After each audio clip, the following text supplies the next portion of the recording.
Assalamualaikum warahmatullahi wabarakatuh. Selamat berjumpa kembali dalam pembelajaran biologi bersama saya Imas Rohimah dari SMA Negeri 1 Parongpong. Pada kesempatan kali ini saya akan membahas materi tentang katabolisme. Katabolisme merupakan salah satu bagian dari metabolisme.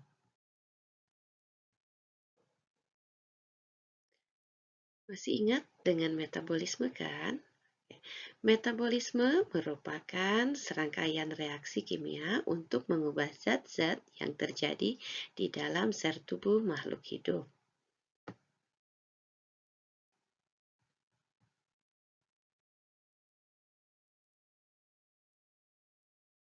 Berdasarkan tujuannya, metabolisme dibedakan menjadi dua, yaitu katabolisme dan anabolisme.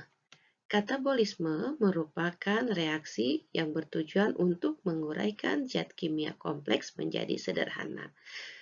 Katabolisme bertujuan untuk menghasilkan energi, maka dalam reaksinya dapat dikatakan sebagai reaksi eksergonik. Sedangkan anabolisme merupakan reaksi kebalikan dari katabolisme.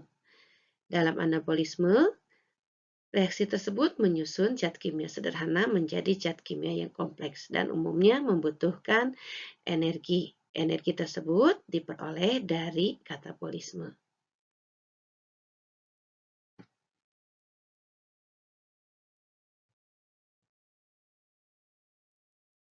Katabolisme karbohidrat. Sebagaimana kita ketahui, sumber energi utama dalam tubuh kita diperoleh dari makanan. Terdapat 3 jenis makanan yang mengandung sumber energi, yaitu pertama karbohidrat, yang kedua adalah lemak, dan ketiga adalah protein. Karbohidrat merupakan sumber energi utama dalam tubuh. Setelah melalui proses pencernaan, sehingga dihasilkan glukosa, kemudian glukosa akan diedarkan melalui sistem peredaran darah hingga sampai ke bagian terkecil tubuh kita, yaitu sel. Di dalam sel, maka karbohidrat dalam bentuk glukosa akan mengalami proses katabolisme.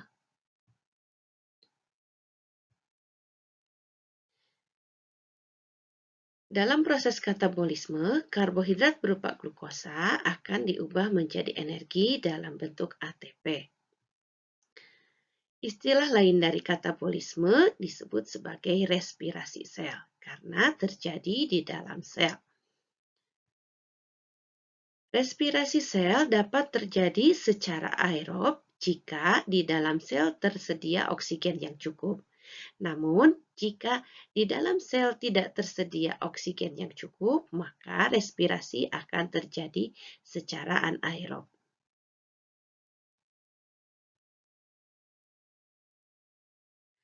Berikut ini adalah tahapan-tahapan yang terjadi dalam proses respirasi aerob.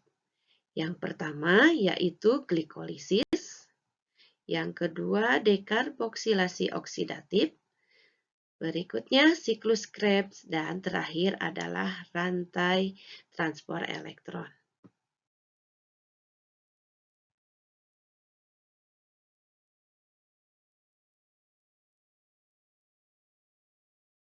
Pada tahap glikolisis, terjadi di bagian sitosol. Dalam proses glikolisis ini, setiap satu molekul glukosa akan diubah menjadi 2 molekul asam piruvat, 2 molekul NADH, dan 2 molekul ATP atau adenosin trifosfat.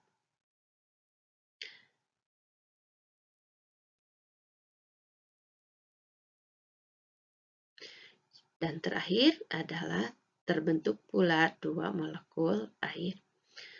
Selanjutnya, setelah terjadi reaksi glikolisis, maka hasilnya akan dilanjutkan mengalami proses yang bernama dekarboksilasi oksidatif. Proses dekarboksilasi oksidatif terjadi di matriks mitokondria. Pada proses ini, asam piruvat yang dihasilkan dari proses glikolisis akan diubah menjadi dua molekul asetil koenzim A, dua molekul NADH, dan dua molekul karbon dioksida. Selanjutnya, setelah terjadi tahap dekarboksilasi oksidatif, maka tahap berikutnya yaitu siklus Krebs. Siklus Krebs terjadi pada bagian matriks mitokondria. Pada siklus Krebs, asetil koenzim A yang dihasilkan dari dekarboksilasi oksidatif akan berperan dalam proses pembentukan asam sitrat dari asam oksaloasetat. Berdasarkan pada gambar ini, dalam siklus Krebs atau siklus asam sitrat selanjutnya akan diubah menjadi asam isositrat, kemudian menjadi asam alfa-kotoglutarat, kemudian menjadi suksinil koenzim A, kemudian menjadi suksinat, asam fumarat, kemudian asam malat, dan asam oksaloasetat, dan kemudian menjadi asam sitrat kembali setelah mendapat asetil koenzim A dari dekarboksilasi oksidatif. Adapun hasil dari siklus Krebs yaitu menghasilkan 6 molekul NADH, 2 molekul FADH2, 2 molekul ATP, dan 4 molekul karbon dioksida.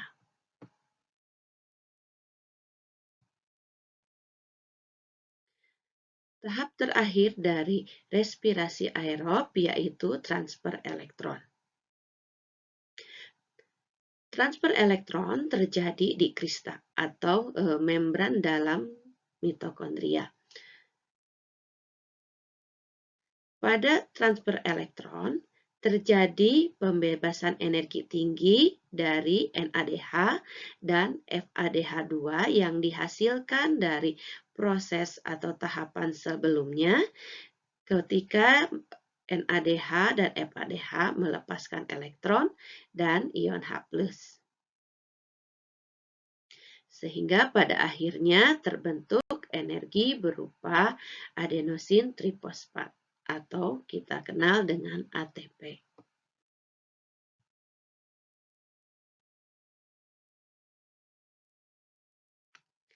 Secara ringkas dapat kita simpulkan dari tahapan reaksi respirasi aerob, maka dari satu molekul glukosa akan dihasilkan energi sebesar 38 ATP. Adapun rinciannya sebagai berikut.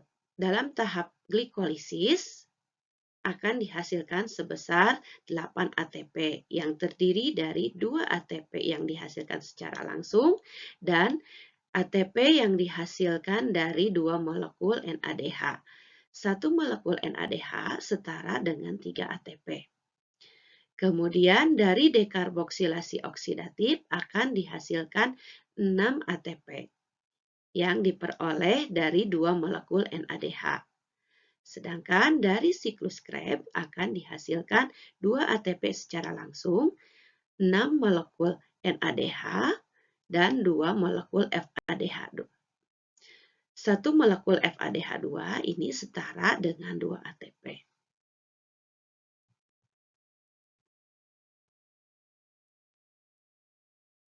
Selanjutnya yaitu respirasi anaerob. Respirasi anaerob merupakan respirasi yang tidak melibatkan oksigen. Terjadi saat sel kekurangan oksigen. Respirasi anaerob dikenal juga dengan istilah fermentasi. Berdasarkan produknya, respirasi anaerob atau fermentasi terbagi menjadi fermentasi asam laktat dan fermentasi alkohol. Pada proses fermentasi asam laktat, glukosa akan diubah menjadi asam laktat sebanyak 2 molekul dan dihasilkan energi sebesar 2 ATP. Fermentasi asam laktat terjadi misalnya pada bakteri, yang bisa dimanfaatkan salah satunya bakteri dalam proses pembuatan yogurt. Selain itu, proses fermentasi asam laktat ini terjadi pada sel otot hewan dan manusia, juga pada sel darah merah atau eritrosit. Sedangkan fermentasi alkohol, produk akhirnya dihasilkan dari satu molekul glukosa itu menjadi 2 molekul etanol, 2 molekul karbon dioksida, dan energi sebesar 2 ATP.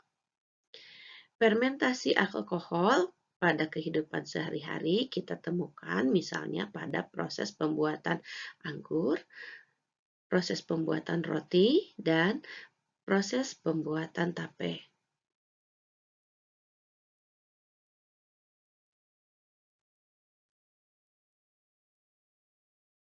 Selanjutnya, katabolisme lemak. Sebagaimana kita ketahui bahwa sumber energi untuk tubuh kita dapat diperoleh dari 3 jenis makanan, yaitu karbohidrat, lemak, dan protein. Lemak merupakan sumber energi kedua setelah karbohidrat. Dalam proses katabolisme lemak,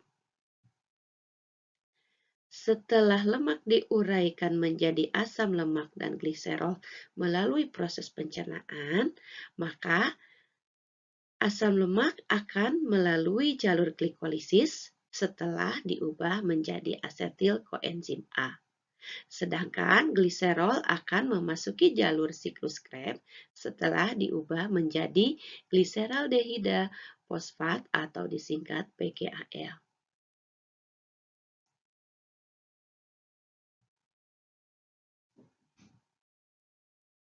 Sedangkan pada proses katabolisme protein, protein yang dicerna akan mengalami proses hidrolisis menjadi asam amino.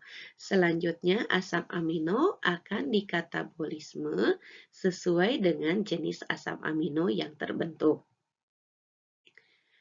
Asam amino sebelum dikatabolisme akan mengalami proses deaminasi.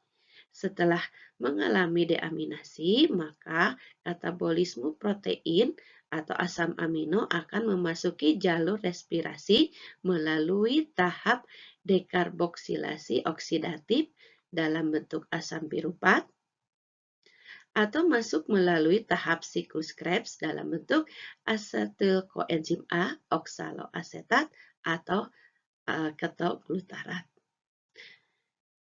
Demikian pembahasan materi tentang katabolisme. Semoga bermanfaat. Sampai jumpa pada pembahasan materi berikutnya. Assalamualaikum warahmatullahi wabarakatuh.